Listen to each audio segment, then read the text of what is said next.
Yeah. Oh, bam, we're live. I forgot to take the trash out last night because I was reorganizing the studio. I got a computer back here and the couch set up and some new camera angles were working. I'll show you. We got this camera angle working. Right? Ooh. So I can desk over there. It's nice. Yeah. I like it. Eagle eye. But had to move the microphone, move some monitors, and then forgot to take the trash out. So at 5:37, my wife's like, "Hey, did you take the trash out?" And we're both in bed, and I'm like, "No." So that's 23 minutes earlier than I normally wake up, and it's like vital, right? That 23 minutes. All that sleep. You don't understand. You're living the cush life over there. You don't understand the importance of sleep. Do you ever sleep through the night? No. Yeah. Those days are over. Hey, you can forget how to sleep. When I had kids, I forgot how to sleep.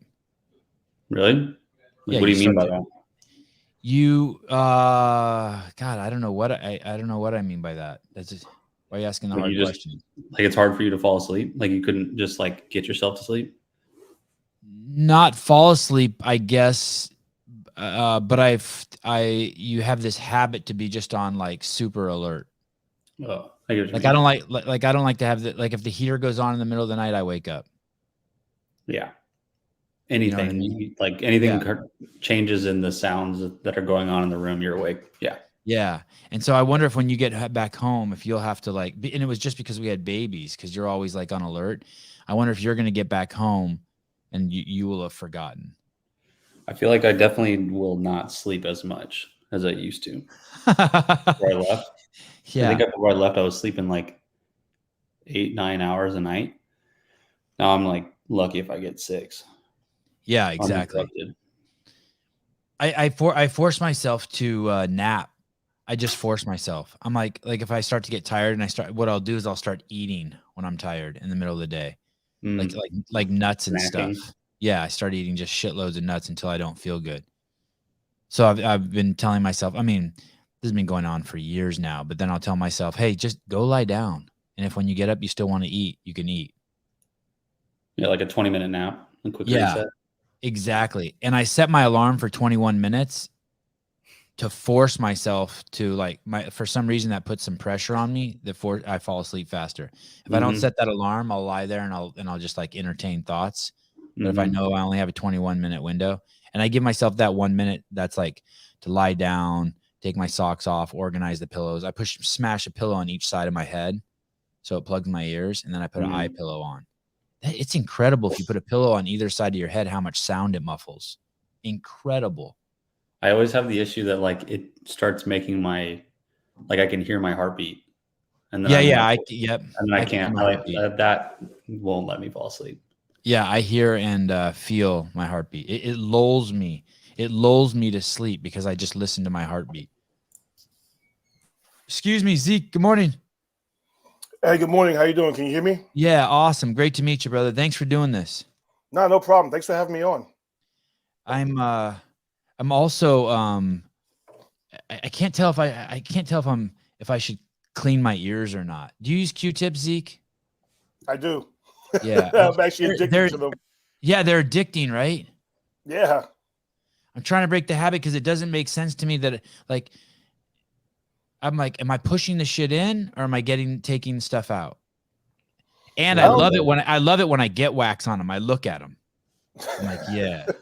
Yeah, I think there's actually like a bona fide Q-tip addiction. Yeah, it's a nice feeling, right? Oh yeah. It's affection. It's affection for your ears. Like half the time, you don't even care if you get wax on the end of them. You're just like, this is wonderful. Right. Do you do both at the same time or one at a time? No, you gotta savor 1 year at a time. Okay, good. I'm glad to hear you say that because a friend of mine told me I wasn't being efficient by doing one at a time. So I started doing both. And recently I switched to just doing one for that same reason. Like, yo, dude, chill. Yeah, it's Q-tips. You don't have to be efficient. It's an indulgence. Absolutely. It's an indulgence. Chill. Your wife doesn't want you to be quick. Why would your ears want you to be quick? Absolutely. That's actually a great point. Right? That's actually a great point. It's a similar event. Caleb is deployed overseas in an undisclosed location, and Zeek is in the city of New York. New York City. Wow, you're in a trippy spot to have your mindset, right? Oh, absolutely. Yeah, I'm a red dot in a blue city.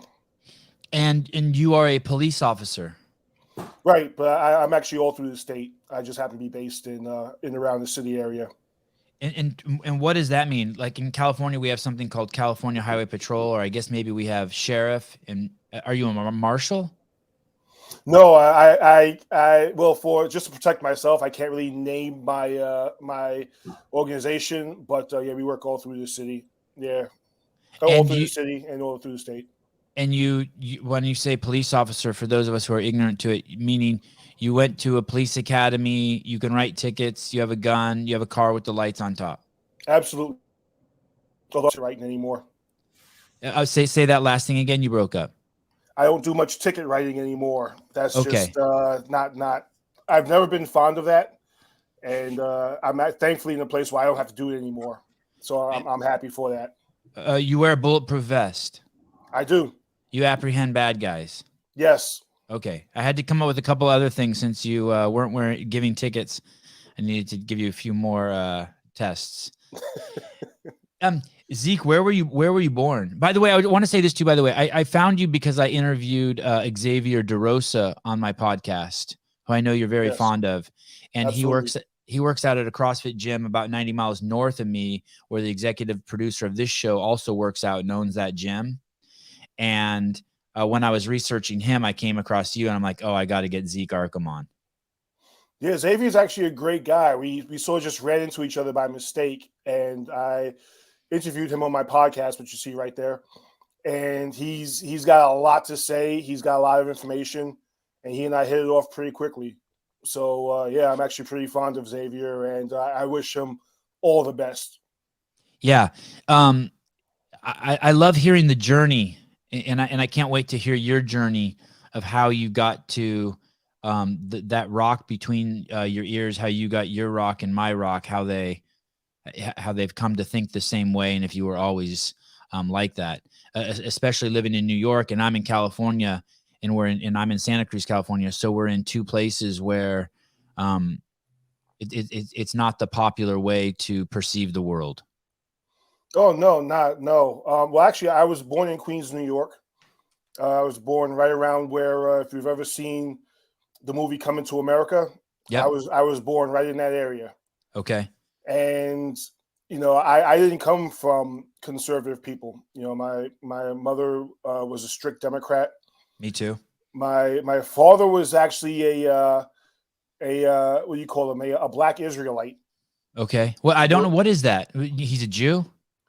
Well, if you ever, my wife's one of those. I got 3 little Jewish boys. I'm Armenian, but I got 3 little Jewish boys. No, my father, he was very militant, you could say, sort of like, black Hebrew Israelites. They're very militant. They're actually very racist. They don't like anyone who isn't one of them. So I grew up hearing all kinds of lectures about how, you know, I'm African, and how I'm descended from kings, and I'm descended from royalty and things like that. So I grew up with the exact opposite of my mindset now. I actually didn't achieve this mindset until I started doing more research into what was right and what was wrong. You know, I grew up thinking that cops killed black men just for sport, just randomly killed them. And I started doing research into what the actual numbers were. And I was shocked. I thought the research was incorrect. I said, it can't be that they only 20 unarmed black people are killed this year, or 17, and numbers are going down. I looked for research to uphold my end of what I thought, my end of the opinion, and I was wrong each and every single time. So I started thinking, if I'm wrong about this, what else am I wrong about?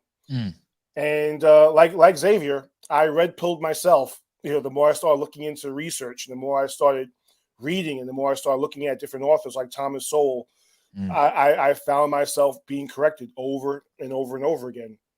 And then I joined the police force, and I started hanging out with other guys who were conservatives, and they said, well, why don't you look into this? Why don't you look into these facts? And they were right each and every single time. I originally joined the police force because I wanted to bring it down. I wanted to expose all the racism and corruption from the inside. And I wound up, just becoming more of a cop supporter and a cop activist, even though I hate that word, more of a cop activist. And that's how I got to where I am now. So you had that, and you still have it in some respects. Your dad, one thing that your dad did impart to you is that you're not afraid of confrontation. And I don't know if militant's the right word, but you went in as basically a double agent. You were so committed to that way that, hey, I'm going to go in here and wreak havoc. And instead you looked around and you're like, wow, none of that shit that they told me that was going to be here. Well, I shouldn't say none of it. It's not the way they said it was going to be in here. No, not at all. I was expecting to see corruption, widespread corruption. The main thing that the BLM crowd always says is, why aren't the good cops turning into bad cops? Excuse me. And I expected to see all kinds of corruption going on, bad cops plotting their nefarious schemes, while the good cops just kind of cowered in the corner and said, we can't say anything. And it's not like that at all. Matter of fact, when cops find out about corruption, it's usually through the same means as everyone else, the news. It could be someone that we're working with, and we'll read the news article, and we'll all come in the next day like, hey, did you hear what happened to this guy? Wow, I had no idea, So there's a lot going on behind the scenes that the public doesn't know about, but because of sensationalism, like, you watch Law and Order, or you watch, this cop show, and it makes it seem like the bad cops are just openly planning and plotting their schemes. It's not like that at all. So the more I started doing research, the more I started just, looking into law enforcement and hanging out with law enforcement and seeing what they're doing and seeing what actually happens behind the scenes. Not the drama, not the stories that you hear, but just what actually happens. Like I said, I got red-pilled just from the truth. Was it scary as you started to get red-pilled? Did you have moments where you like you felt like the ground was coming out from underneath you? Like, what's going on here? It wasn't so much scary. It just made me more sad, I guess, because there's so much disinformation, going on in Black communities and just in communities in general. You've got all these activists, BLM, defund the police, who they don't live in these neighborhoods, or if they do, they directly benefit from something like defund the police. They directly benefit from an anti-cop mentality. And there's so much disinformation going on. Like I said, my father was a Black Hebrew Israelite, so he hated the cops. I grew up thinking that cops just wanted to kill me just because of the color of my skin. My grandmother wasn't educated, my father's mother. So she had a whole lot of disinformation that she just spread out wantonly. My mother was a Democrat voter because she thought that's how she had to vote. My grandfather was a little bit more conservative. My grandfather was actually in law enforcement. So was my uncle. So wow, your dad's dad was in law enforcement. My mother's father was in law enforcement, and my uncle, my mother's brother, was in law enforcement. So they were a little bit more conservative as far as being able to see what happened, but and what's the truth of what's going on out there. But I grew up with this mentality because of my father, who wasn't really around, but when he was there, he made sure he preached to us. But I grew up with this mentality that law enforcement was against us, and it's the exact opposite. There's a story I always tell where I went out to a family meeting, and my great grandfather, who grew up in 1920s North Carolina, who actually experienced racism and experienced the Klan and experienced lynchings and things like that. He had very much more of a conservative attitude, what would be today be considered conservative. And I remember I'm at this family reunion, and I'm thinking I'm schooling him. I'm fresh out of college. I think I'm dropping all kinds of facts and truth bombs on him. And he stopped me, and he said, "Always be the last person in the room to call something racist, so that when you do, it means more." He said, because the more you use that word, the more you cheapen it. And he had to be about 90 years old at this time. And he just stopped me right there. And then he went back to talking about whatever he was talking about. And I was so angry and pissed off about that. I went home and I'm thinking, who is he to tell me?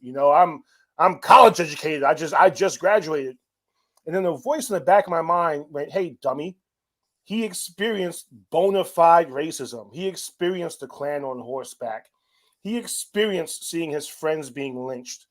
And you think you're going to school him on racism? So I guess maybe that was the start of my more conservative journey, because I stopped calling everything racist immediately after that. But yeah, that's kind of just my family background and history, and I guess how I got to where I am today. And it has been completely cheapened. The term everything. I mean, I saw you yesterday working out, doing white supremacist shit. I saw you doing bar dips. That same newspaper, the New York Times, also posted a couple days ago in their op-ed that you should mate with shorter guys to help the environment, because your kids will then consume less resources. Did you see that? I didn't, but I did read the article about the white supremacist roots of working out and fitness and exercise. And everything was speculation. There were no real facts in there. Everything was, of course, all you're doing is oppressing this and oppressing that. Completely woke article. I think I got about 3/4 through it before I couldn't take it anymore. And I was like, this is so dumb. And I feel my brain cells dying just reading this article. So two things I'd like to add to there. Who cares if Hitler invented working out? Who cares? And of course, people who work out are going to be more conservative, because one of the tenets of being more conservative is personal accountability and personal responsibility, which in the end helps everyone around you, because you can help more people and you're less reliant on other people. The most helpful people in the world are the healthy, fit people. I've never seen an obese person help someone across the street. I've never seen an obese person walk up and help some old lady put groceries into the back of her car. I've never seen an obese person save a baby from a burning building. It is complete insanity. I had a guest on Zeek named Sam Apple. He was the author of a book. I forget the name of it, but it was about Otto Warburg. And Otto Warburg was a homosexual Jew living in Nazi Germany in the 40s. He won 2 Nobel Prizes. He was the father of photosynthesis, and he was on the cusp of curing cancer. And Hitler was terrified of getting cancer. One of his goals was, when he took over Ukraine, Ravenous, yes.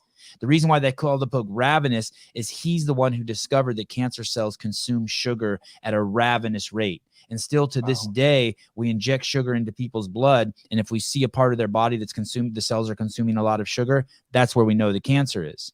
Well, are we gonna throw out all of this man's research because it was funded by Hitler? I mean, it's just fucking. Everyone knows Hitler was a despicable man, but who cares? By the way, obviously, fitness doesn't have its roots in white supremacy. But even if it did, who gave a fuck? Like, that's not the. It's totally misleading. Well, I mean, Volkswagen is still a car company, a very popular car company, and we know their roots. Yeah, people aren't apologizing for buying Volkswagens. So IBM was the company used to collect and categorize the Jews before you whacked them. Yeah, absolutely. Yeah, so I mean, using Godwin's law to try to demonize fitness. Now, I'm also seeing how there are more obese people are saying that obesity and racism are paired together. I saw an article about that the other day. You can't call someone obese. Lots of articles now on that. Yeah, and it's like, why is there this movement now to accept fat people? Why is there this movement now where you have to love fat people? If you look at this chick Lizzo, and you're not, falling in love with her beauty, you're somehow a bigot now. You don't have a personal preference now anymore. You have to say fat people are beautiful. I disagree. There's so many health complications with being fat. Oh yeah, there she goes. There's so many health complications with being fat. Why aren't we addressing this? Why aren't we? She's on medication. By the way, there are some fat girls that are very appealing, but in my opinion. But that being said, they're absolutely unhealthy to the T. I mean, she's clearly on medication. I guarantee you she takes pills every morning. Oh, probably. But again, if you're not declaring her beauty and saying how wonderful she is, and even saying that she's healthy, you're a bigot. Like, how did we get here? There was this, when that term systemic racism was going around, there was a lot of people pushing back saying there's no such thing as systemic racism. There's no such thing as systemic racism. And I want to show you what I think is systemic racism. This is CNN reporting, healthy teenager took precautions, died suddenly of COVID-19. This boy is so fat that his ears are pushed back into his head. He's probably 200 pounds overweight. And I think this is systemic racism because it's signaling people with melanated skin that being obese is okay. And it's fun. The irony is the systemic racism is coming from the people who say there's systemic racism. Just to say there's systemic racism, and it's the paradox of what I'm saying, is making systemic racism real. Did you kind of feel where I'm going? It's a bit of a brain twister. Healthy teenager who took precautions died suddenly of COVID-19. There's nothing healthy about him.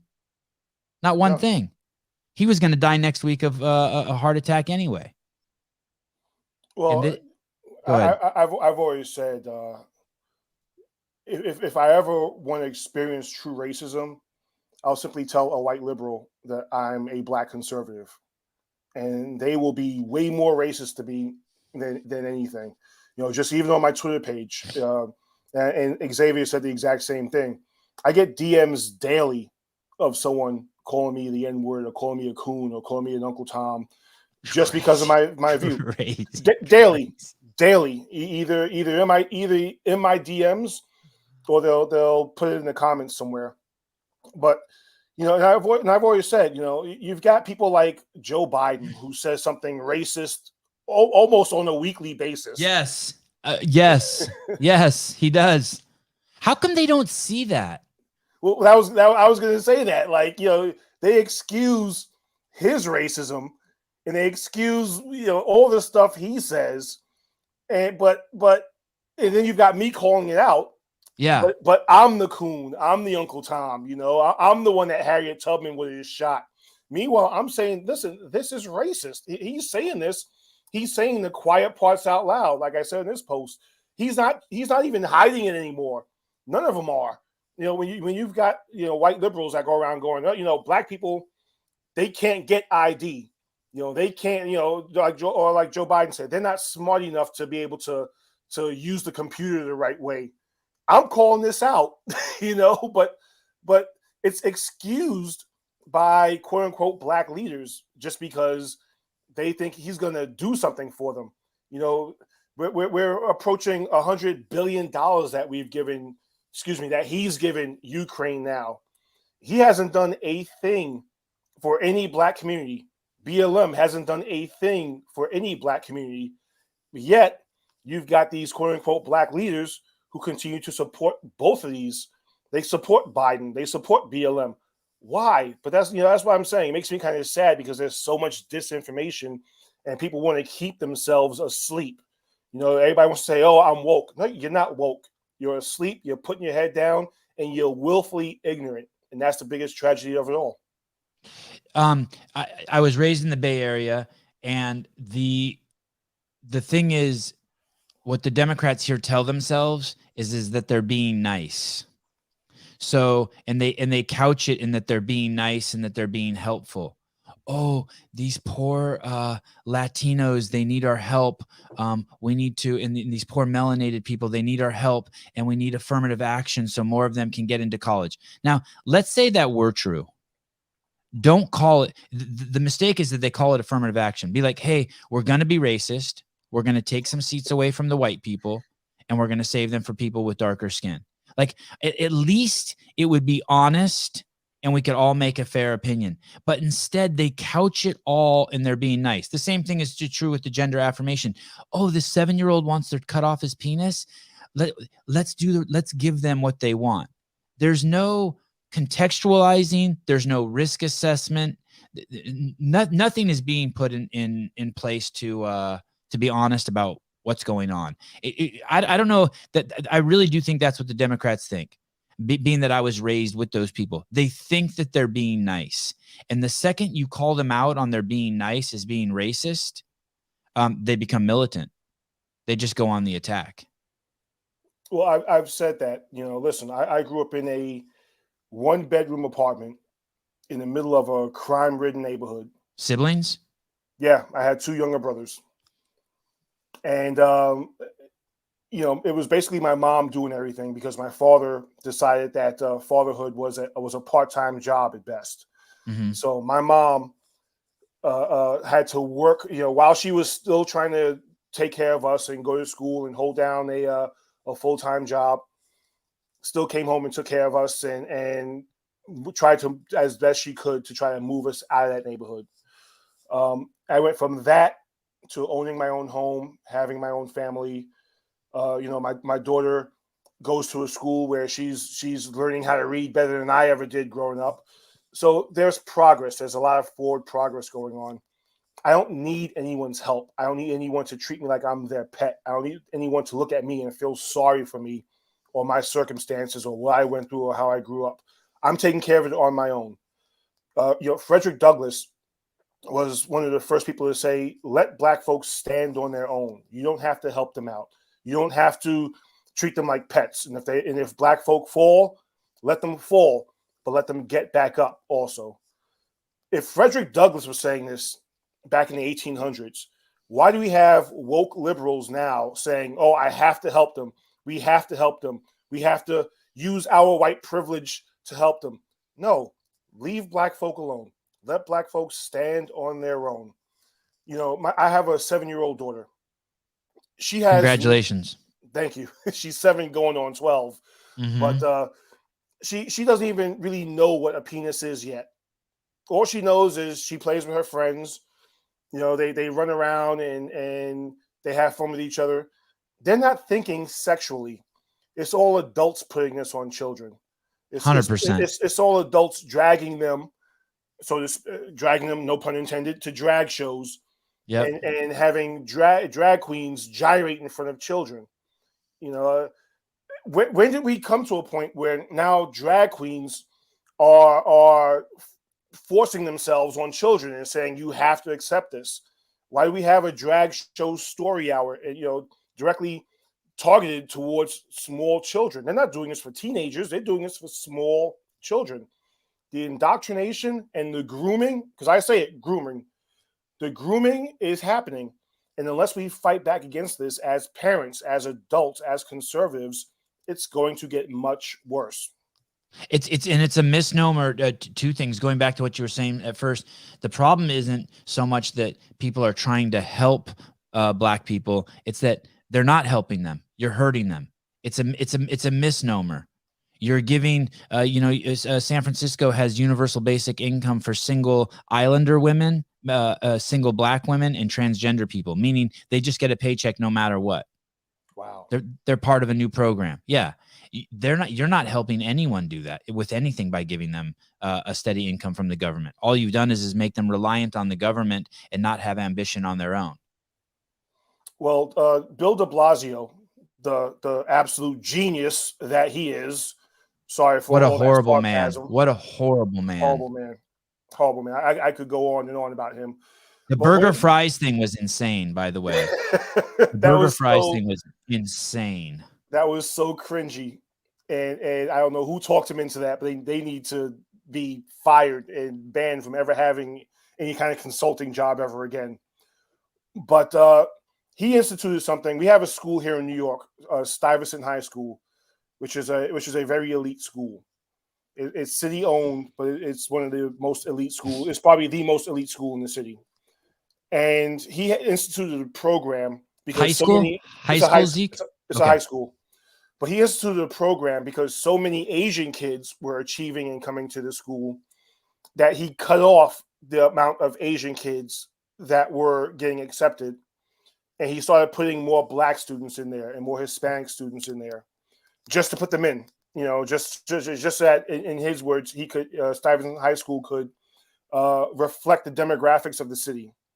So if an Asian kid got a 97, he was cut off, but the Black kid who got a 75 would be put in, right? So what started happening was so many Black students started dropping out of Stuyvesant High School because they couldn't keep up with the work, that it actually pulled down the numbers of the school and their graduation rate and their completion rate.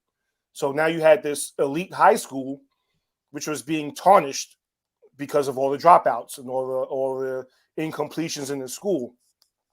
And that's basically a good example of what woke culture and woke activism does. You think you're helping, and all you're doing is hurting more and more and more. So these kids who may have not dropped out of a regular high school are now being put into a situation where they're destined for failure because they're not made for that high school. And so then they drop out, and where you thought you were going to help, you actually just hurt people. And you probably hurt the whole school. Yeah. I mean, because the teacher's going to teach towards the middle of the class. They're not going to teach towards the top tier students. And they're definitely not going to teach towards the bottom tier students. They're going to teach towards the middle. And if you've got this kid who barely passed the entrance exam to get into the school, and now, the teacher's throwing advanced calculus at him and Latin and everything else that they teach at Stuyvesant, this kid's going to fall behind. Reasonably, he's going to fall behind. It's not the kid's fault. He got a 75. You put him in there. So now he's got to drop out. Now he's got to go to his zoned high school, which he might not want to go to. And all it did was create this giant clusterfuck. And de Blasio thinks he did something great because, I diversified Stuyvesant. No, you didn't. You ruined it. You brought down the standards of the school. But that's what woke culture is. You're going to bring down the standards of everything just because you want to feel good about yourself. You couldn't care less about the people that you claim to be helping. You want to feel good about yourself. It's your own feel-good moment. And you're ruining everything while doing it just to boost your own ego. And he used racism. He used a racist ideology and mindset to do it. He looked at people based on the color of their skin and the way their eyes are placed on their head. Yeah, it wasn't about achievement. It was like, right. It was his own feel-good moment. Now he can say, "Oh, I diversified Stuyvesant. Look at that. Now they're up to 30% Black students." Okay, but if 20% of those Black students are dropping out because they can't handle a course load, what did you just do? You just raised the high school dropout rate or the transfer rate for Black students. And now you're saying, basically, indirectly, you're saying these kids couldn't get in on their own. So I had to help them. I had to come in and be their white savior and help them. I mean, like I said, this city, this is probably the city electing him to 2 terms was probably one of the top 5 worst things that ever happened to this city. And that's not hyperbole or anything else. I'm not exaggerating. It really was at least one of the top 5 worst things to happen to the city. This is kind of a long concept I'm going to try to present to you. But when I grew up in the Bay Area, the worst thing you could call someone after a pedophile was a racist. All the white people in the Bay Area, I was born in 1972, all the white people here were terrified of being racist. They would do anything, include being racist, to avoid being called racist. It was like the worst thing you could call someone. People were terrified of it. They didn't even know how terrified of it, but they acted from that place of fear. Now here comes the question. How did we get to a place from Martin Luther King, judge people by their character and not the color of their skin, and having slaves based on the color of their skin, to open war on white people? And that's how scared they are. White people will even be racist towards white people to avoid being called racist. Is it stuff? And I want to throw this one other thing in there that I saw on your Instagram, which I had never thought of before, and I'm embarrassed I had never thought of it. Why aren't we we're there's certain places that are already paying out reparations, but what if you flip the script like your guest said, or you said, why aren't we celebrating the fact that the abolitionists won? And why aren't we identifying with the abolitionists? I'm reading Dinesh D'Souza's book, The Big Lie, and he said in 1860, there were 4 million slaves, and every single one of them was owned by a Republican, that there wasn't a single Democrat who owned a slave in 1860. That's fucking fascinating. Why aren't we doing that? Why aren't we like celebrating the white people? Because in identifying them with abolitionists, oh, this is the guy. This is fucking brilliant. I do think white kids will associate more with slave owner guilt than with abolitionist pride. Yeah. Well, here's a simple. Right? Why aren't we celebrating that? Well, I go on to answer this guy. He and I got into it a little bit. We made videos going back and forth to each other. But you don't like that idea? Feel free to slap me around. Feel free to. Am I missing something? No, I think we should. I think, but the problem is, it's like you said, you've got so much. Everyone wants to be the oppressed. Right. We're now in a situation where if you're not the oppressor, you're the oppressed, which is classic Marxism. You know, you're either being oppressed or you're the oppressor. There's no middle ground. So everyone wants to be the oppressed, because if you're the oppressor, you're the bad guy. It's why you have people like LeBron James always, you know, the guy's a billionaire, but all he ever talks about is how oppressed he is. You know, Jay-Z always talks about how oppressed he is and how much racism he feels. Oprah, all billionaires, but they're all the oppressed. And when you have things like CRT, where you're basically making white people feel like they were always part of the problem instead of part of the solution, of course, you're going to identify more with the slave owners rather than the abolitionists. You're not telling white people that they were the abolitionists. You're not telling white people that they fought on the side of the Union for the Civil War. You're not telling people about all the abolitionists on the Underground Railroad that helped out, or the white people who literally broke the law teaching slaves how to read. You're not discussing any of that. You're focusing on the dark, evil parts. You know, the slave masters, the slave catchers, the field overseers, you know, the Confederacy and what was founded on as far as the institution of slavery. That's what you're focusing on. So you focus on all of that, but then you expect white people, to side with the abolitionists or identify and see themselves in the abolitionists. No, you know, in law school, the first thing you're always taught is when you're cross-examining someone, you always lead and you try to paint someone into a corner. You try to tell someone, you know, oh, you know, you did this wrong, and your questioning leads up to that. And that's what this guy is doing. He's saying, you know, hey, listen, you know, the abolitionists did X, Y, and Z. Why don't you identify with the abolitionists? Why aren't you trying to do things? Because you don't have a chance to. It's the same thing with black folk in the programming. If you're constantly telling black folk that they're oppressed and they're facing racism from this, and they're facing discrimination from this and that, they're never going to see themselves as victors. They're never going to see themselves as people who came from slavery and have just as much opportunity as everybody else in 2023. Same thing with abolitionists. You know, you're programming, but then you're programming them one way and then expecting them to see things from another way. I completely agree. See yourselves as the abolitionists. See yourselves as the people who helped gain freedom for literally oppressed people. Don't see yourselves as someone evil just because of what your ancestors might or might not have done. When your dad found out you were going to become a police officer, what was his reaction? He was out of the picture completely by that point. So I never really had a chance to say anything to him, nor would I have wanted to, just because he and I didn't have that kind of relationship. But a lot of people on his side of the family, I had cousins who stopped talking to me, felt that I had sold out. But the people who were most angry at me, believe it or not, were people I went to college with.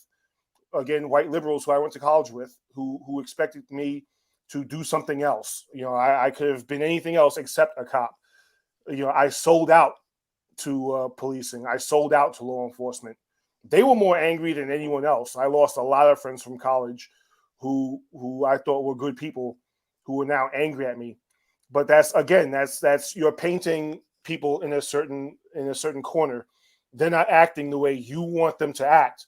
So now all of a sudden, here come the knives, here comes the racism, here comes the you sold out, here comes the you're an Uncle Tom, you're this, you're that, which I always thought was funny because I was always sort of a rebel who did his own thing.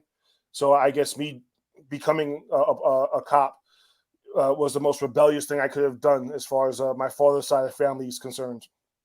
The crazy part is when you see things like the LA Times calling Larry Elder a white man in blackface.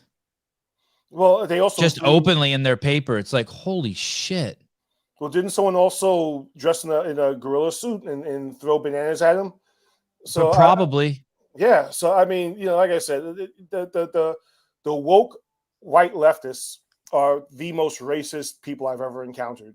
And, for sure. As we said, racism is not a word that I use lightly, but just from my encounters with them, from my experiences with them, they have the capacity for a lot of racism, especially when you don't act the way you want them to act, or you don't speak the way they want you to speak, or you don't think the way they want you to speak. I thought that we were done with that. I thought that racism, as far as calling someone these names or expecting them to be a certain way, was just about over. But they get violently angry. They want to destroy your life because you have the audacity to think outside their parameters. So I always say, if the truth hurts, I'm going to keep bringing the pain, and I'm going to keep bringing the truth. And I'm glad I triggered them because hopefully something in the back of their mind will wake up. Even Maya Flores, are you familiar with her down in Southern Texas? Yes, we actually follow each other on Twitter. Awesome. Even her came here as an immigrant. She personally worked in the fields, and now they're saying she's not a real Mexican. She's not a real Latina. Well, of course, you're not a real fill in the blank. If you go outside of their box, you've got Myra Flores, who, if she were anyone else, she would be the biggest success case ever. Instead, think about someone like AOC, who they say is a real Latina, which, Myra Flores' story is much more inspirational than AOC's. You've got Dr. Ben Carson, who was a high school knucklehead, who was destined to go nowhere if he had continued on that path. And the man became a talented pediatric neurosurgeon, performed a surgery that people said was impossible. He's got such an inspiring story. And yet they go against him hard. Poor Ben. They hate him. They hate him, yes. Herman Cain, who has a very inspiring story. They celebrated when he died, just because to them it was, oh, look at that. We proved him wrong. Good, he's dead. I mean, literally celebrated. Clarence Thomas called him the N-word with a hard R on the end of it, and they were proud to do so. They thought they were making a valid point by doing this to him. So, I mean, they go, when you go outside of their box, the racism and the knives and the hate comes out, and they expose themselves over and over and over again. And every time they do it, it just makes me more certain that I'm on the right side. I know some people maybe aren't old enough to remember when Clarence Thomas came into office. There was basically his assistant or his secretary who was extremely, extremely accomplished herself, a fucking amazing woman named Anita Hill, who was also black. She basically testified that he was being inappropriate towards her, and there was some famous testimony of him putting a pubic hair on a Coke can and him talking to her about porn. Here's the crazy part. No matter where you stand on that, whether you think she was lying, which I don't think she was, or you stand with Clarence Thomas, do you remember Joe Biden's stance on it? How he treated Anita Hill? Do you remember how the fucking Democrats treated Anita Hill? Here was this powerful, young, poised, right? Would you agree with these description I'm giving of Anita Hill? Yeah, I'm actually old enough to remember that. Yeah, one of the greatest testimonies ever in front of Congress. I mean, she was amazing. And the shit that Joe Biden was sitting there yelling at her. It was absolutely insane. It was just more of his I don't want to call it racist, but at bare minimum, more of his sexist shit. It was it was really, really disappointing. Did you look into that at all? Did you ever watch those hearings with her by any chance? I know. How old are you? I'm 44. I think I was like 11 or 12 when my parents watched that stuff and I saw it. And obviously they were siding with Anita Hill because they didn't want Clarence Thomas in the Supreme Court. At the end of the day, thank God he got into the Supreme Court. Yeah, I remember a lot of the trials. I wasn't really, being 12 years old, I wasn't really into it. But I remember we discussed it in school a couple times. And I remember Joe Biden actually going off on Clarence Thomas. I remember that much. He went off on her too, in ways that was completely inappropriate. Wow, that much I didn't see. I'll send you the clips afterwards. It was absolutely insane the way they yelled at her. Oh, definitely. But I mean, it just speaks to Biden's mentality. He's got a history of saying not even questionable things. I mean, just outright, if anyone else were to say it, you'd be like dude, like that was racist, to quote Dave Chappelle, that was racist. What candidate for presidency goes on a show and says, if you can't figure out if you're going to vote for me or not, you ain't black. Right. And just unapologetically says it. He never apologized. His campaign staff never, said, well, he didn't mean it like that, never apologized. He said it. And he was proud of that, of saying it. What sitting president sits there and goes, black people can't get ID and they're not smart enough to use a computer. And just things he said over and over and over again that no one's checked him on. No one's pulled him aside and said, what you're saying isn't right. Meanwhile, if Trump had said, and I'm not the biggest Trump fan out there. I like Trump. I'm not his cheerleader. If Trump had said the exact same words, word for word, there would have been public riots in the street. How dare he say that? Can you imagine Trump sitting somewhere and saying, if you can't figure out if you're going to vote for me, you ain't black? He would have been dragged through the street. So, I mean, like I said, it just goes to show Biden's history. The things that Trump did say, I understand how the intellectually weak, and I know that's I'm setting myself up by saying that and being a little aggressive, going on the attack. But I think he did say something like, hey, if I had to choose between a Jew and a black man for an accountant, I would choose a Jew. And for me, it's like, yeah, so would all of you. Just like if you had to choose between Zeek and myself to protect you as you walk through the hood, you'd pick Zeek. I mean, there's things that are just that require prejudice and discrimination to get you through life. Just like if I blindfolded you, Zeek, and I told you to walk through the University of California, Riverside, and I'd give you $1 million if you can guess the ethnicity of the first person you bump into, you would have to say Asian. Probably. Because it's fucking 87% Asian or whatever. It's like, come on, like let's not be stupid. To the sense that, and that may change in 20 years. The vast majority of accountants might be people with black skin, and so then it would change. Would you pick a Jew or a black man? Then you would say I would pick a black man to be accountant. It just so happens that there's a stereotype that's accurate that Jews make great accountants, and there's a lot of them. Just like my dad came from the Middle East, and guess what kind of store he opened? A liquor store. like, come on, of course he did. Well, the Jew opens a jewelry store. The Nigerians, the most successful ethnic group to come to this country currently right now. I think they have the highest. If you had to choose between an Armenian and a Nigerian who has a PhD, you choose the Nigerian. They have the highest rate of ethnic minorities with the fucking PhDs or something like that. It's like, dude, like these things aren't. The question might be racist. The answer isn't racist. You know what I'm saying? Well, Family Guy is one of my favorite shows. Oh, so good, right? So good. And they had a scene on there where Peter Griffin is a substitute teacher teaching in class. And he goes, well, I'm going to have a math tutor come in here and a driver's ed instructor come in here and help you guys out. And an Asian guy and a black guy comes in. So Peter says to the Asian guy, okay, so I guess you'll be teaching the math and the black guy behind you will be doing driver's ed. And the Asian guy goes, well, no, I'm the driver's ed instructor. And Peter goes, wait, what? He goes, so he points to the black guy. He goes, and I guess you're the math tutor. And the black guy goes, yeah. And he goes, wow, hey, would you look at that? So, awesome. One of my favorite scenes. I just think it's hysterical. Yeah, I every time I go to LA, which I never will go ever again, and I get an Uber driver, they're Armenian. It's just the way. It's okay. It's okay. Everyone needs to chill. It's okay. They're actually mostly Indian here in New York City. Right. And in DC, there's something else. In DC, there's like they're Syrian or something. It's a trip. Yeah. Wow. And hey, and you know what? That Armenian guy who's your Uber driver in LA, he has 4 other cars working too.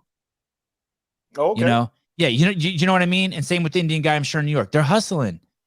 Oh, absolutely. Yeah. You know, one of my favorite movies is Tropic Thunder. And I don't remember it too well. That's with Downey Jr. Yeah, Robert Downey Jr., who every time I see him perform that, it cracks me up. But and Ben Stiller. Right.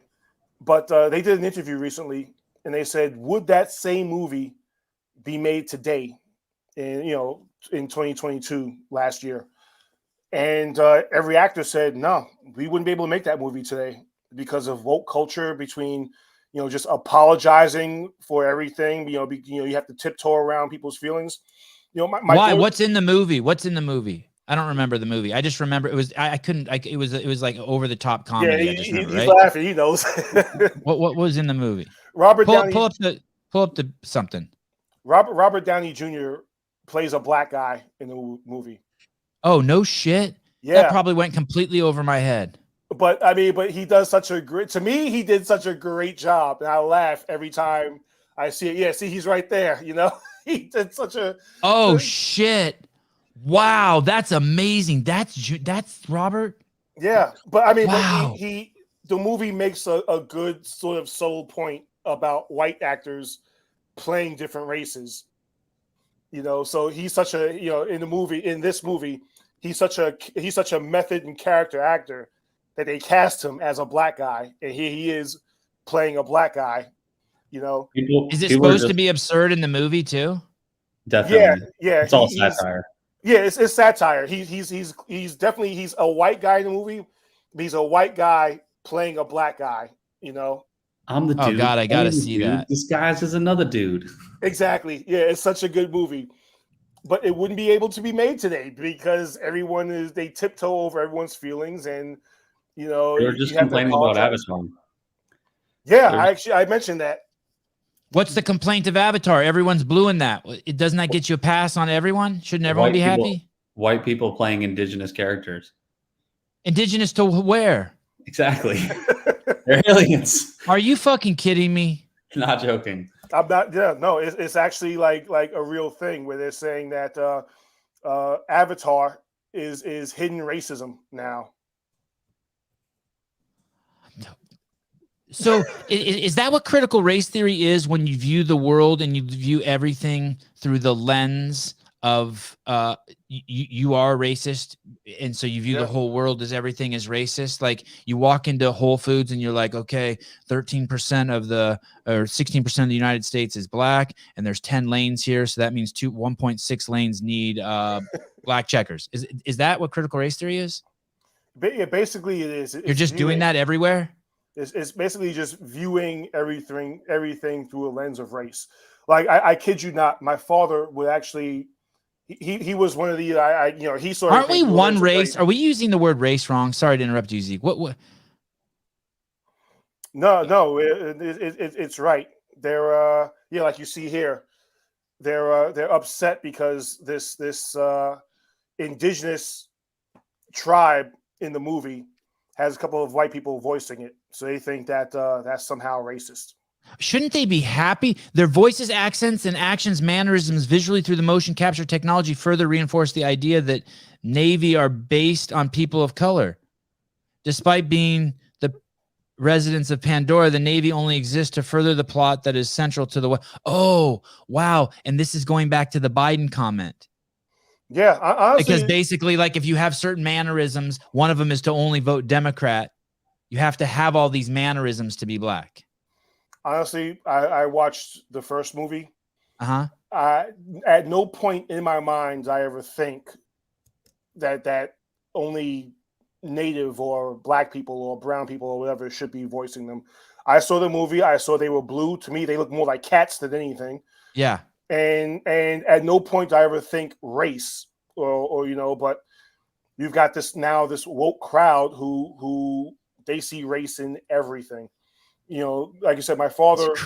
This is crazy. This is fucking nuts. My father was one of those types that saw race in everything, and he would I would go to the supermarket, and he would point out the hidden racism in different things. Like he'd look at Cocoa Puffs and be like, you see that? Cuckoo for Cocoa Puffs. They're trying to tell you that if you're brown, you're crazy. Like he would see stuff like that, and I would look at him like, okay, but I just want some Cocoa Puffs. Right. He would say crazy shit like that, but that's what we've got now, and people are serious about it. We're all descendants of Noah. Was Noah black? I think so. Mm-hmm. There you go. All right, fine. Noah. But that's where we are in today's culture. When I hear stories of people being pulled over, another thing is I hear stories about people being pulled over. I was pulled over a lot as a kid. I grew up in the Bay Area. I had the 415s in the back of my Volkswagen Rabbit, and I grew up on lots and lots of NWA, playing my music as loud as I could, and on the cassette. And I was pulled over a shitload of times. And as long as I was, well, that's not true. Sometimes even when I was nice to the police, they weren't nice to me. But it didn't matter. I knew the routine. Turn your car off, put your keys on the dash, turn the dome light on, and hold the steering wheel. Right. And I feel like everyone knew that. And yet there's this, well, first of all the videos I see of shit that goes wrong with cops, that's not what people are doing. No. The cop comes up to the window and they just start talking shit to this dude all the time. They got the girlfriend in the seat over holding the cell phone. The guy's yelling at him, "Why'd you pull me over?" And the confrontations, they never seem to start with two dignified people. Do you still get pulled over being a cop? I do. I actually told a story a week or two ago about how I got pulled over. I'm coming home, well, before that, I took my daughter to Taco Bell for lunch. She's now a former favorite of mine. Back in the day when I smoked weed. Yeah, I actually can't stand it now, but I took her to Taco Bell for lunch, and I ordered something for myself. Yeah, yeah. Oh, I'm guilty of some bad shit too. But I worked out at the gym, and I'm coming home, and all of a sudden I started losing the battle. Like that Taco Bell was getting the best of me. So I started speeding, and I got pulled over by a highway cop. And the worst, the California Highway Patrol, those son of a bitches. So I pull over, and listen, I was a gentleman to the cop, and the cop was a gentleman back to me. I showed I gave my driver's license and insurance. I told him my little story. He started laughing, and then I identified myself as being law enforcement. I said, "Oh, and by the way, I'm in law enforcement." He goes, "Hey, why didn't you say so in the first place? Don't worry about it. Here you go." But I said, hey, listen, according to the liberal media. You told him this? No, I didn't. Well, yeah, I told him that I was losing a Taco Bell battle. Yeah. Oh, but did you give him the lecture afterward? Was he a white cop? Yeah, he was a white cop. No, I didn't give him the lecture afterwards. You didn't say, "Hey, thanks for not shooting me"? No. But I said, I went home and I posted. I said, listen, according to the liberal media, here I am. I'm 6'2". I weigh 260 pounds. Dang. I'm heavily muscled. Yeah, like that post says, I'm heavily muscled. I'm a black man with tattoos, a shaved head, a beard. Well, at the time I had a beard. Now I got like a 5 o'clock shadow. But I said, according to the liberal media, I should be dead. The cop should have shot me on sight, but he didn't, because I was a gentleman to him and he was a gentleman back to me. Why aren't we pushing that narrative more than the whole fear-mongering, cops want to shoot you if you're black, cops want to beat you up if you're black, cops are looking to, they're in fear for their lives and just want to take you to jail and throw you a beating while they're taking you to jail, and the system is rigged against you. Why aren't we telling stories more like mine, which are the overwhelming majority, rather than these small minority of sideways jobs, where usually it's because the person being pulled over is being a complete asshole to the cops. Asshole. Why aren't we telling more of those stories? I did a ride along in Fremont, California one time, and I could not believe the way people treated this cop I was with. I could not fucking believe the way people treat them when you pull someone over. Oh, it happens. Yeah, it's nuts. Have you ever pulled someone black over and they just come straight at you just with the Uncle Tom stuff? Oh yeah. Like you're working for the wrong team. Yeah, I mean, there was a time when my team we were looking for someone in a certain type of car, and we happened to see that kind of car. So we do a car stop, we pull the person over, and I approach the vehicle. And I mean, before I even got a chance to say anything, this person's on me. Oh, you pulled me over because I'm black. You pulled me over because you're part of a racist institution. And I'm looking at them like, yeah, I'm black too, dummy. Yeah. Like what? And finally, by the time he calmed down, I was able to say, hey, listen, you're not the person we're looking for. We're looking for someone in the same type of car as you, but I can see it's not you. You're a carist, not a racist. Yeah, your car, we pulled you over for a completely legal reason. But he wouldn't back off his side of the story. This is why you pulled me over, and you're part of an institution, and all you're doing is furthering white supremacy. So I mean, and car stops are one of the most dangerous things we do as cops. It looks so scary when I see you guys do that. The California Highway Patrol has people pulled over at 8:00 at night on the freeway and it's dark, and I'm like, that poor cop. I feel so bad for him that he has to approach a random car. Yeah, behind domestic jobs, car stops are the most dangerous thing we do.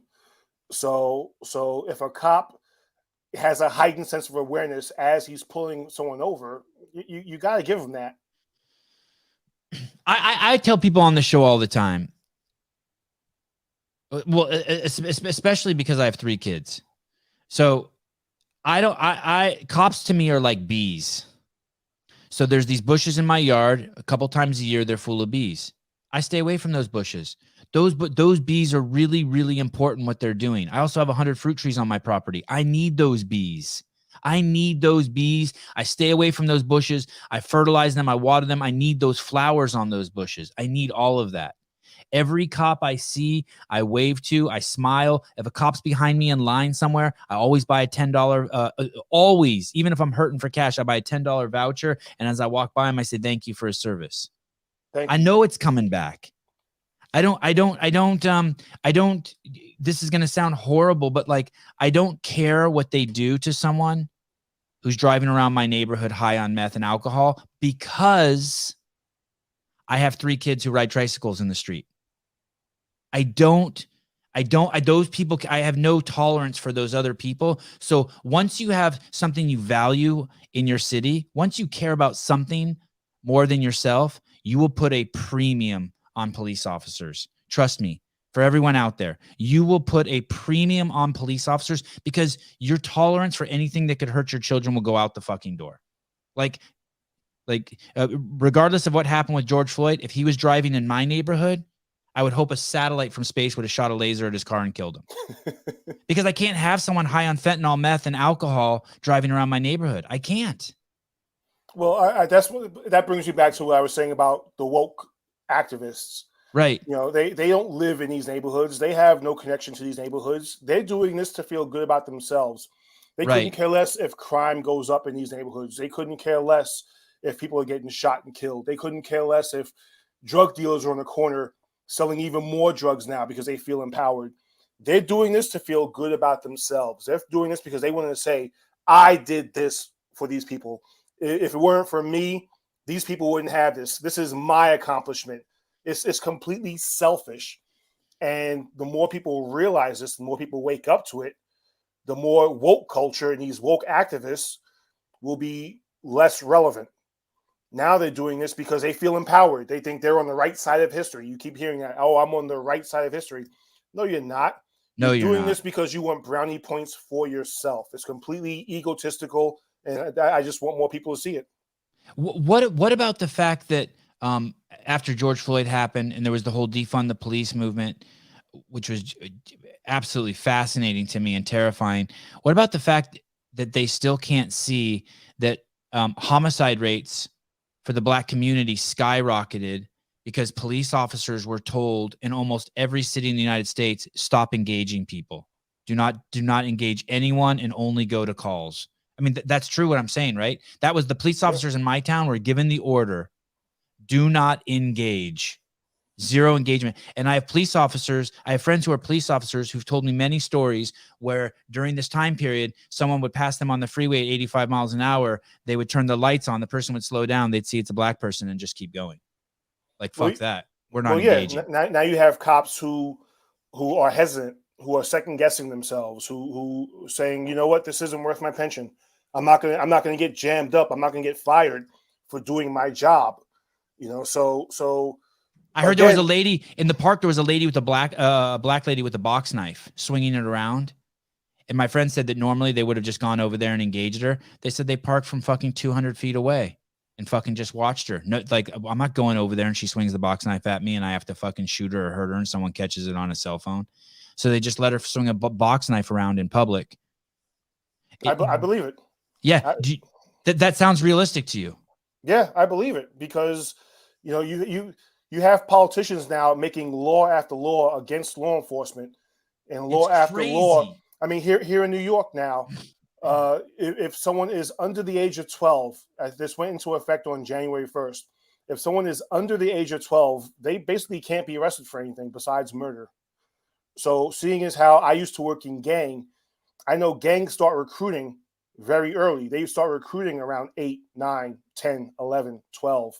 So now you've got these gang members who are going to actively recruit even more younger people and are going to, they're going to be holding guns now. They're going to be holding different things now, drugs, different things now, because now the criminals know you're not going to arrest them. All we have to do is keep them from shooting someone. All we have to do is keep them from murdering someone. And if we keep them from that, they're not going to get arrested. They can't get arrested. So now what have you got? You've got younger criminals out there now. You have these people, again, it's woke culture. You have they're incentivized to recruit younger people now. Yeah. And you've got these people who want this feel-good moment. Oh, now you've got 12-year-olds who aren't going to get locked up by the big, bad, scary police. You've got these 12-year-olds who aren't going to have handcuffs on them and traumatize them for the rest of their lives. Cops aren't just going to put handcuffs on a 12 or 11-year-old just to do so. They've done something wrong leading up to this. And now all you've done is empowered criminals to recruit younger. And that's what's going to happen. Zeke, you are going to see 15, 10-year-olds now run into a Macy's and steal shit. I mean, oh, absolutely. That's like crazy. I don't know what happened in New York City, but in San Francisco, there's some crazy stat in like San Francisco County that like 17 Walgreens or something shut down because they weren't enforcing theft and they couldn't keep the doors open. Oh, it's happening in New York too. They're just shutting down. Yeah, I was in a CVS a week or two ago. Oh, maybe it was CVS. No, it was Walgreens. Walgreens was closing down. Okay. But the same thing is happening in New York City as well. Matter of fact, I was going to say a couple weeks ago, I was in a CVS and everything is locked up. And you have to get an attendant, even if you want deodorant, even if you want shaving cream, everything is locked up and you have to get an attendant to unlock these items for you and then walk them up to the counter for you. And they put them behind the counter. You basically have to stand there and wait and go, yeah, no, that's my shaving cream. That's my deodorant. How are they going to do business like that? At that point, they can't even, you can't do business like that. They're not going to be able to make enough money because the employees are going to be, they're trying to protect the goods, but the employees, it's going to be so slow. Oh yeah. And I was speaking to the attendant and the attendant said, this is what we have to do now because way too many people are running in stealing $1,000 worth of stuff and then running out because they know they're not going to get arrested. They know no one's going to stop them and go after them. So this is what we have to do now. By the way, I stand corrected. Caleb pulled it up. It was 5 in 1 month closed and 10 for the year. Do you think it's cut and clear that the disengagement of police over sort of that 2-year time from 2020 to 2022 only hurt people who had lower incomes? It was all the lower income neighborhoods that all suffered. Oh, absolutely. Because I didn't see any crime in my neighborhood. Zero. No, and there's no crime. There's no crime in my neighborhood now. But when I go to work and I ride through some of these neighborhoods who are more lower income, that's who's being impacted. When you put criminals back out in the street, they're not coming to my neighborhood. They're not coming to the richer neighborhoods. Although they're actually, I stand corrected. They're starting to go to the richer neighborhoods because they're starting to figure out, oh, I can do more crime over there. They have more stuff. Yeah. But it's mostly going to impact the lower income communities, which the woke crowd is claiming to care for so much. Well, if you care for them so much, stop making laws and statutes that are directly hurting these neighborhoods. Have you ever been to Portland? I have not. But have you watched it from afar? Do you ever follow what's going on over there? I mean, there it's really, really, really bad. Oh, no, I have a couple of friends. I've been blessed to be able to have friends in different parts of the country now. And there's no black people there. That's all just white. That's just all white meth heads. But it really is zombie land. I just saw a story the other day where someone bit off someone else's ear in a robbery. I'm like, well, it's like zombie shit. I mean, literally, you walk around there and everyone's just jacked on drugs. Yeah, these Portland officers I know. There's 2 of them I know, and they said it's gotten so bad here that they don't even know how they're going to function day to day, just because it's so bad, and there's so many laws against cops, and there's so many laws protecting criminals, and there's so many laws pulling police resources away from things that they're actually having problems recruiting right now. Portland PD, Seattle PD. I believe it. Who would want to live there? Yeah, they're having a lot of problems recruiting.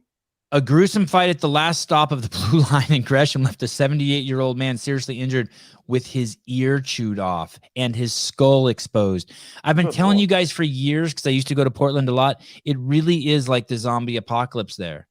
There's just people wandering around talking to themselves. The only thing they're not doing is they don't have their hands out like this. But they're doing all the other stuff, I mean, you see it as a cop.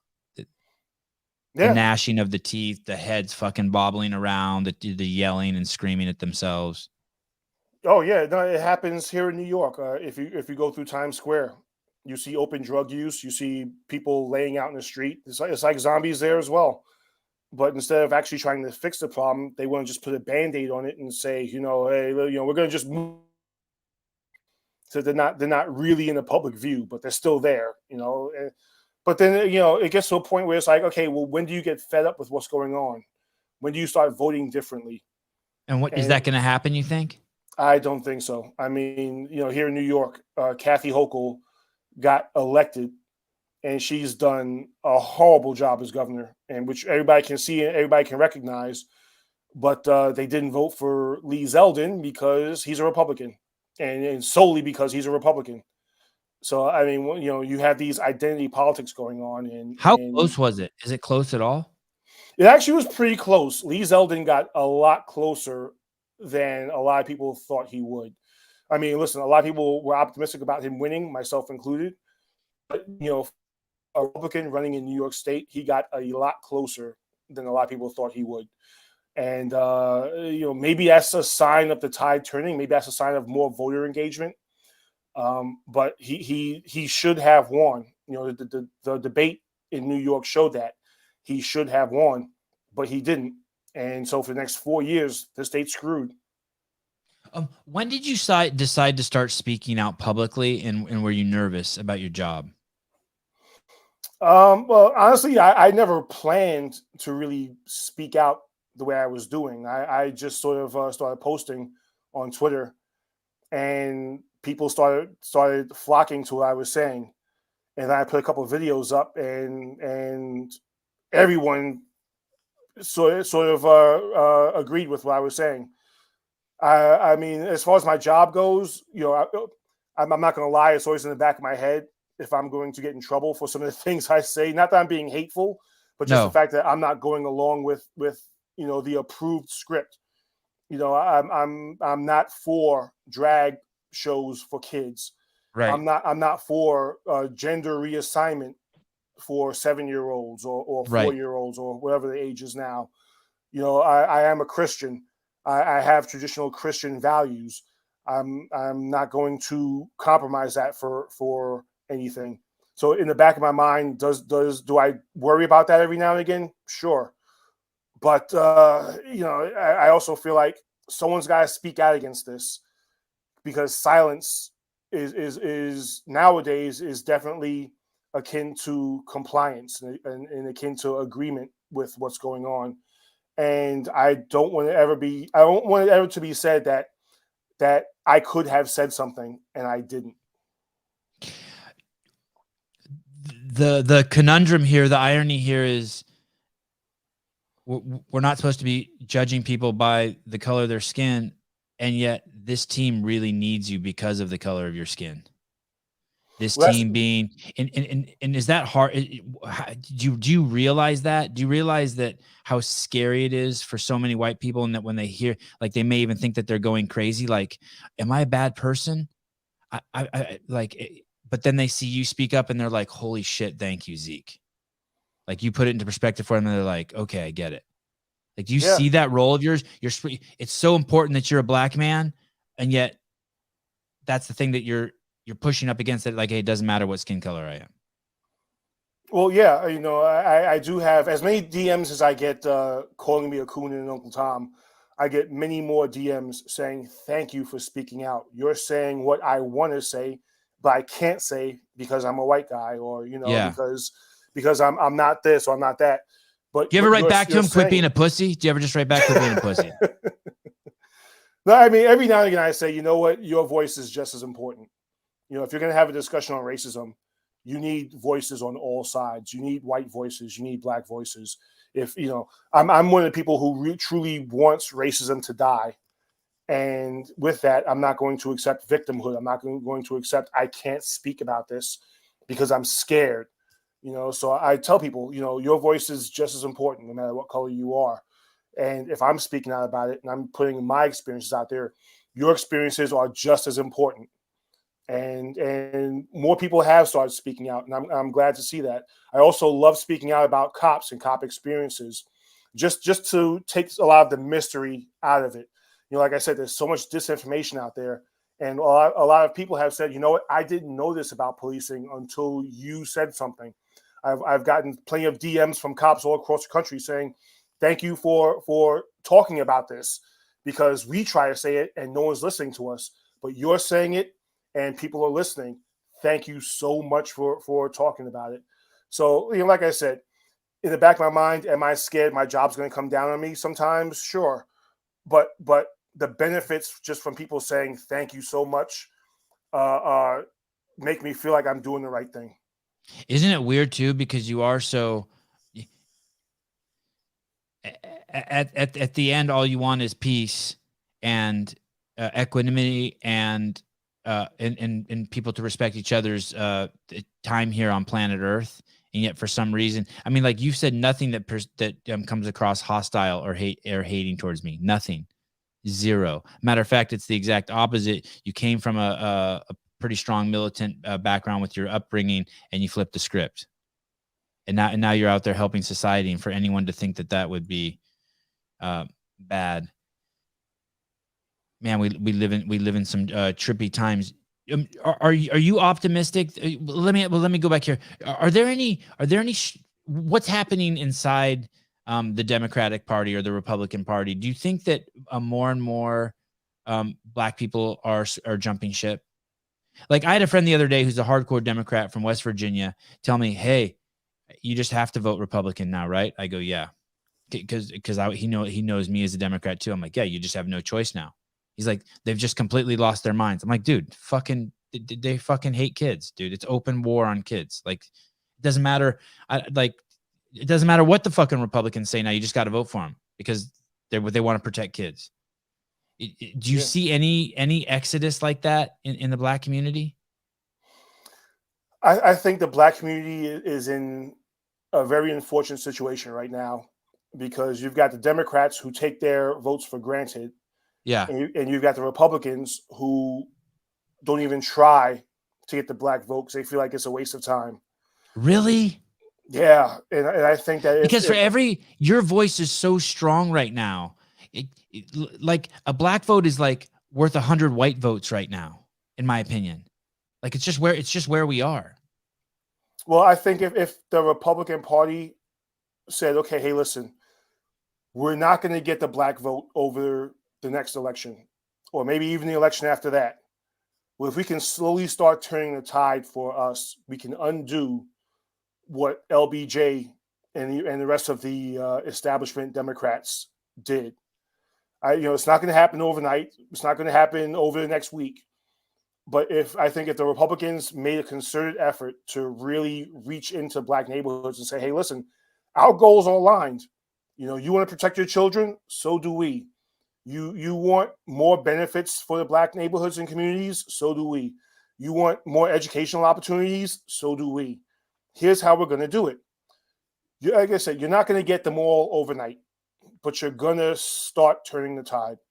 But the hand has to be extended. And I think that's where a lot of Republicans miss out because they feel like it's a waste of time. They feel like Black folk are never going to vote Republican. And so they put their resources elsewhere. And I think it's a complete waste of time. I think it's a complete travesty that you don't have more big time Republicans saying, you know what, I'm going to reach out. Trump tried. Trump said, hey, listen, Black folk, none of this is working for you. What have you got to lose by voting for me? And maybe that's not the best approach, but it was an approach. And I think there needs to be more approaches. What was that cat's name who he spoke the after like the State of the Union, he would speak to the country. Like there would be like a dissenting opinion, and it was a Black senator. He was fucking amazing, bald guy. Tim Scott? Yeah. He was fucking amazing. Isn't that whether he was chosen for his skin color or not? I have no idea. He was fucking. Did you like him? I thought he was fucking brilliant. Tim Scott's great just for the fact that he exposed Joy Behar's racism. That's one of the girls on The View? Yeah. Joy Behar thought she was going to school Tim Scott on racism, and it exposed her own racism. So I thought that was wonderful. So I just feel like when I see people like that in the front, I feel like isn't that the hand that's coming out? Isn't that that's not enough? Well, again, the Democrat Party spends so much time taking him down, right? And they'll employ other Black, like Larry Elder officials. too. He would have been a great governor of California, and they spent endless amounts of money taking him down. Well, yeah, no, absolutely. Like Larry Elder, like Tim Scott, like Ben Carson. They don't want these Black politicians to really start reaching into Black neighborhoods and recruiting them. They're gonna protect that. So they spend so much time trying to take these people down that it's almost like a wasted effort. But like I said, the Republican Party has to spend more time going after Black voters and going into these communities and speaking to them one-on-one. And you can show that your views are aligned with theirs, but it's going to take work. Recently you made a post, I think it's like within your last 10 posts, that basically you were disappointed in the Republican Party and you don't view yourself as a Republican. I guess I don't view myself as a Republican either. I view myself more as a libertarian. What happened? What are you seeing? You're seeing that just both sides are just corrupt? Oh, absolutely. I'm a registered independent. I always have been. But you're just seeing what's going on with Carrie Lake in Arizona. Why aren't Republicans raising hell in Arizona? There was supposed to be this red wave going on. It turned into a red puddle. Right. You know, why wasn't there more of an effort to get good candidates out there? We've got John Fetterman now who can't string 2 words together as a senator, as a sitting senator. You know, how did this happen? How did this happen? How did that happen? You know, Raphael Warnock, who is a very unlikable candidate. You know, I mean, and they put Herschel Walker, God bless him, up against Raphael Warnock. You know, how did all this happen? There was supposed to be a red wave. There was a good chance of it being a red wave. Biden is such an unpopular president. The midterms should have been a wake-up call to the Democrats, like, hey, we're going to lose, you know, unless we do something. And instead, the Democrats are empowered. That's why I keep saying, you know, the red wave, all it did was empower the Democrats. They feel like what they've been doing is working, which is horrible and detrimental for the rest of the country. How did this happen? But it's from weak leadership in the Republican Party. It's almost from I'm starting to agree now with the whole uni-party theory now, that you know, they're all working together behind the scenes, and they're presenting the image or the illusion that there are 2 separate parties. You know, we've got to elect better. We've got to vote better if you're voting Republican. You know, you've got to vote for fighters. You've got to vote for patriots. You've got to vote for people who put America first. And instead, you've got people like Mitch McConnell or Kevin McCarthy now who think that we can, you know, just play kumbaya with socialist or vote against the wishes of their constituents.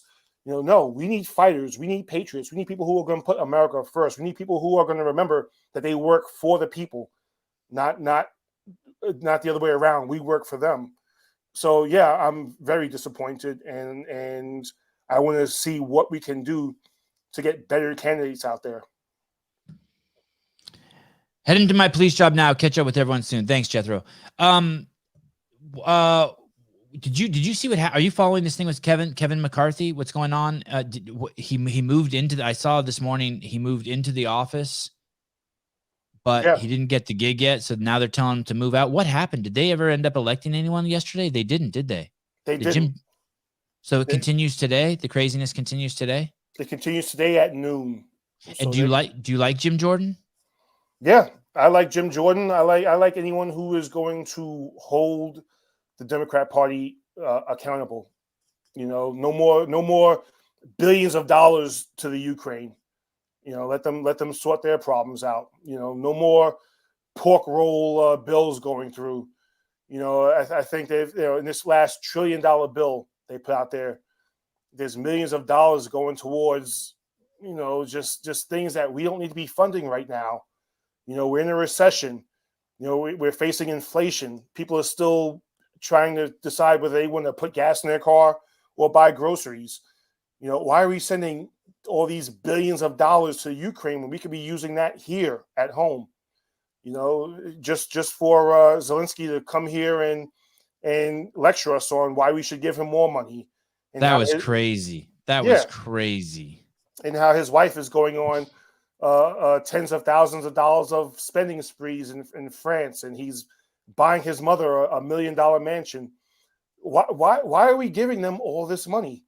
You know, we could use that money here at home. Why not put America first? You know, so that's what we, as independents, as conservatives, as Republicans, need to be voting for. You know, listen, the Democrat Party, they're together. They know we're going to vote with each other. We're going to back each other up.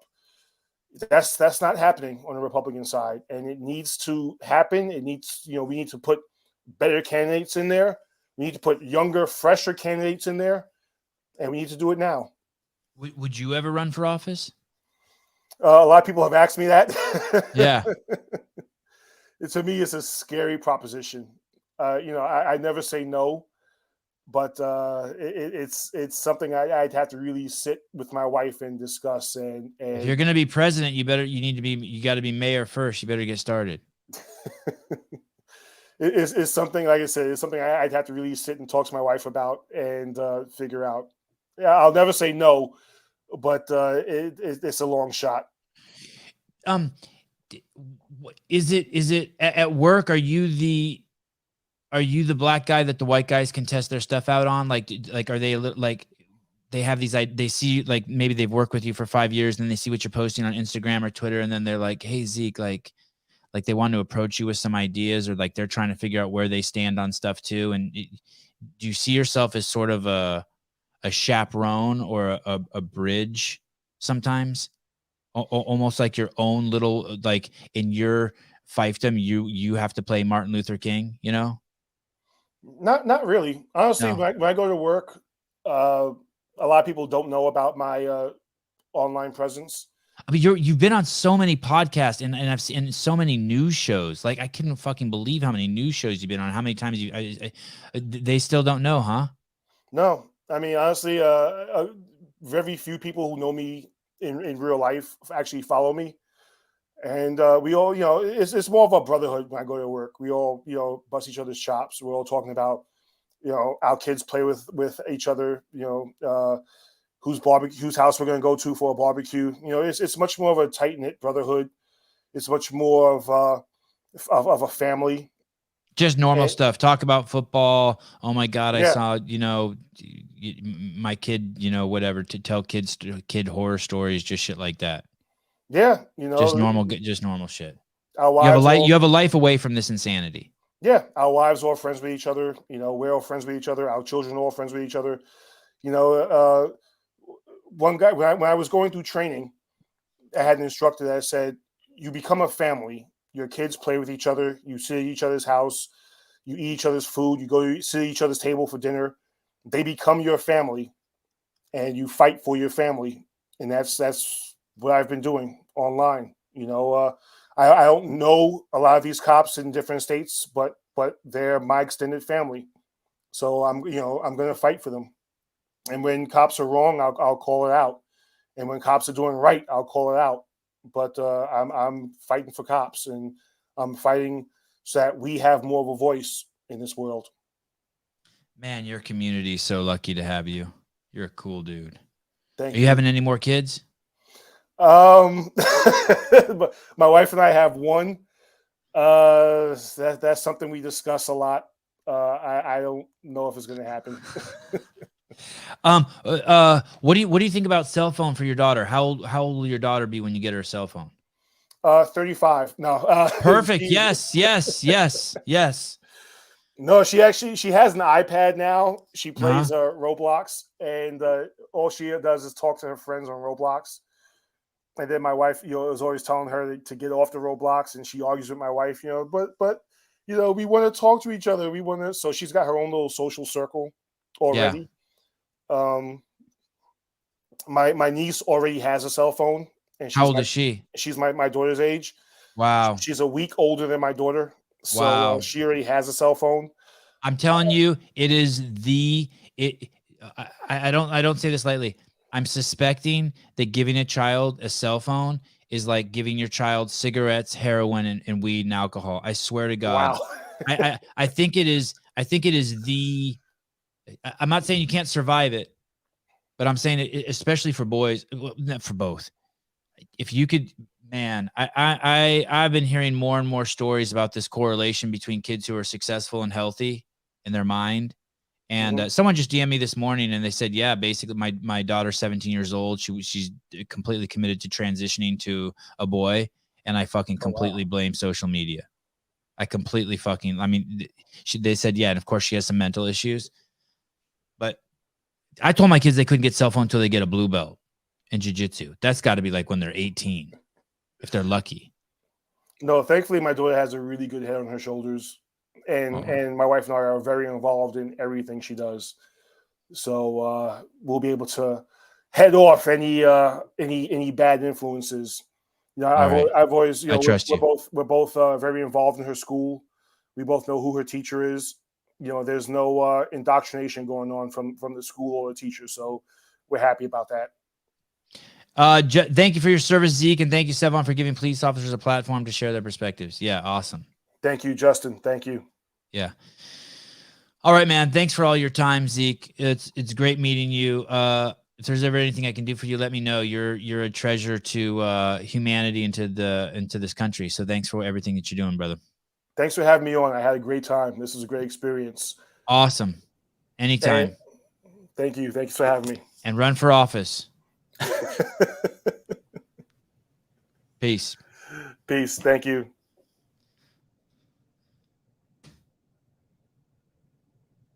There's got to be more cops like him than not, right? Like he's got to be the norm. He's just speaking out. Cops that are pretty similar in his thinking. I wonder. A lot of the police officers I'll have on the show, before we get on the show, they'll say stuff like, "Hey, these are things we can and can't talk about," and he didn't even have those rules. And then when I brought up something like, "Hey, what do you do?" He just said, "Hey, I can't give the details on that." Yeah, he seemed pretty willing to discuss a lot, which is cool. Yeah.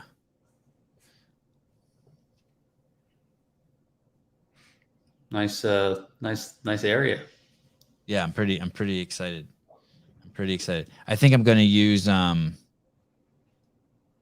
think I'm going to use, is it?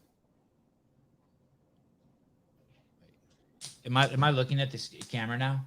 Yeah. Yeah, so I think I'm going to use that. I'm going to switch it up like this. I'm going to use this camera, and then I'm going to use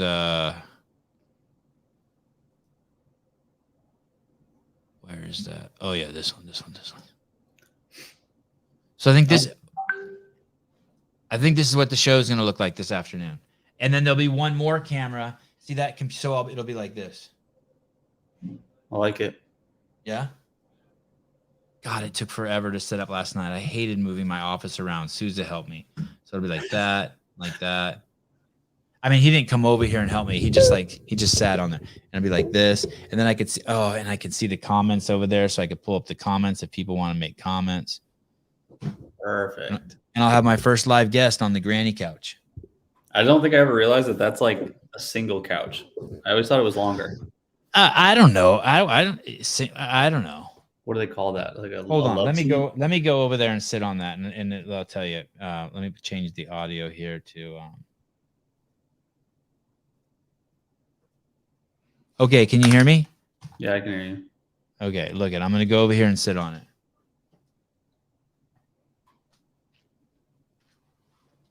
Oh. Look at two little Armenian guys could sit here. Okay. Yeah, that's not so bad. Good, right? Two Armenian guys or one tall Mexican guy? Right. Oh, you're giving clues. It's me, dude.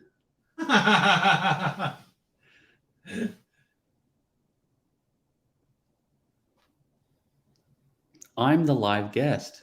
You are. All right. Angle the couch. What do you mean? Oh, so but I'm gonna shift. I'm gonna sit like this. You're saying angle the couch, but I'm staring with clothes on or off. Oh, like that's like the director's couch. I know. There's a lot of things I need. But I just was able to put this together just with the shit that I have. Got him a little headset over there. I got him with a little microphone on it. I had a couple extra monitors, a laptop, so then he'll be able to see the screen too. I'm excited. I'm nervous as shit though. Yeah, I'll wear pants for this one. And maybe a sweat. I'll probably wear this sweater. Socks too, or no socks? Yeah, I'll wear socks. I don't want to freak Dave out by having him staring at my feet. The boom mic and Apple computer are in the way, in my useless opinion. No, I agree. You mean in this overhead shot? Yeah, I could see that.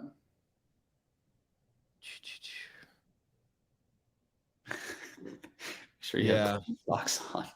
And that's not even a compute. Basically, that monitor that you're saying is in the way, I had to put there so I could read the comments. Or else normally it would have been pushed further back and you wouldn't have seen it and been able to see it in the shot. Your glasses aren't strong enough to read that far away? No, they're not. It could also be El Chapo. Ooh. Nix the chair and sit on a med ball. Oh God, here come the ideas. This is gonna overwhelm me. Your face is black. No, I'll do it like this. I'll do it like this, and there'll be 3 shots, right? That like pretend like Caleb is El Chapo. So there'll be this shot, and then there'll be my guest shot, and then there'll be the me shot. Sit on a med ball. This is just the first iteration. Fuck it. We'll scrap it all. We'll do it over. Just get rid of the guest. All right. Don't look down on the guest. I am kind of looking down on the guest, huh?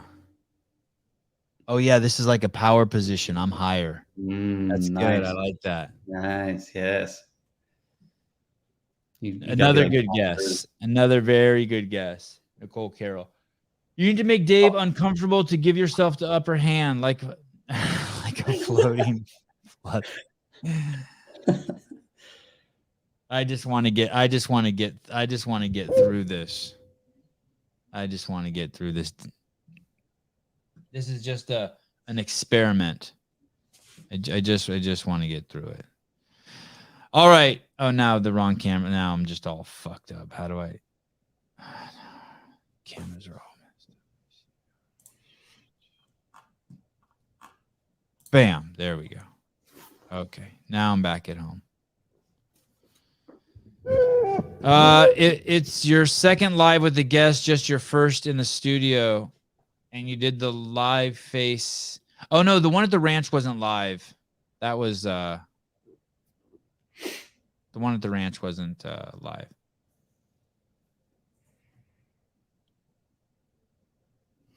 Because it's new. I just knew shit. I'm just like, I just want to just sit here and look at Caleb. That's it. That's why I'm nervous. And I don't have any friends. No, no one's my friend. I'm nervous for every show. What are you talking about? Yeah, that too. Dave will walk in and immediately go to the higher chair. Dave who? I don't know. Okay. Thanks, guys. Thanks, Zeke. And we will see you guys at 4 p.m. Pacific Standard Time. Those of you who would like to see the next show. And then tomorrow, we have tomorrow. Tomorrow we have Trish for the affiliate series. And then, wow, Friday's crazy. Friday we have James Sprague, Sam Dancer, and Rich Froning. Oh, I think James and Sam, I think the times are wrong on that. I better double check that. Are you going to wear a mask in the studio? Of course. Later, Sevan. Keep the faith. The Caleb. I'll do my best, Jeff. Thanks. What did I think about the magic of CrossFit video? Oh, I haven't. Wait till you see this. You want to see something crazy, Caleb, before we go? Absolutely crazy. You ready? Listen, yes. This next thing I'm about to show you guys is top secret. Something I've been working on for my own L1 series. You ready? I'm ready.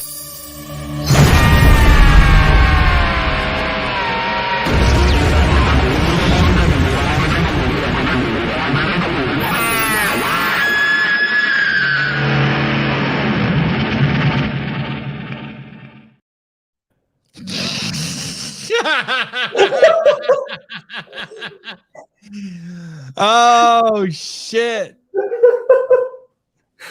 The magic of the Sevan podcast. I don't smoke weed. That someone took some artistic freedom on that. You have to know that. Manny Serrano, thanks. Thank you guys. Happy and healthy 2023. Sweet Jesus. Yeah, isn't that crazy? The joint is a nice touch. Yeah, look at Sousa. Oh boy. So we got our own. I made that on PowerPoint. Yes. So we got our own. We're gonna. Susan's gonna pull Sevan out of a top hat. That would actually be a cool animation, right? I present to you Sevan. Bam, we're live. And then and he pulls me out of a hat, and I say, "Bam, we're live." God, that would be good. So that's some of the graphics that Susan's been working on.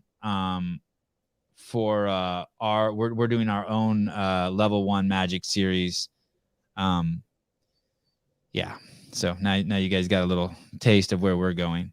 Hopefully those will be ready for Wadapalooza. All right. We take our lead from the mothership here. Those of you who made it to the end of the show, yeah, you got to see a little preview. And like I said, we'll see you at 4:00. Susan, I'm going to give you a call now. Caleb, go climb back into your bunk or wherever. Go work out for the next 5 hours. Easy. All right, guys. I hope you enjoyed that. Bye-bye.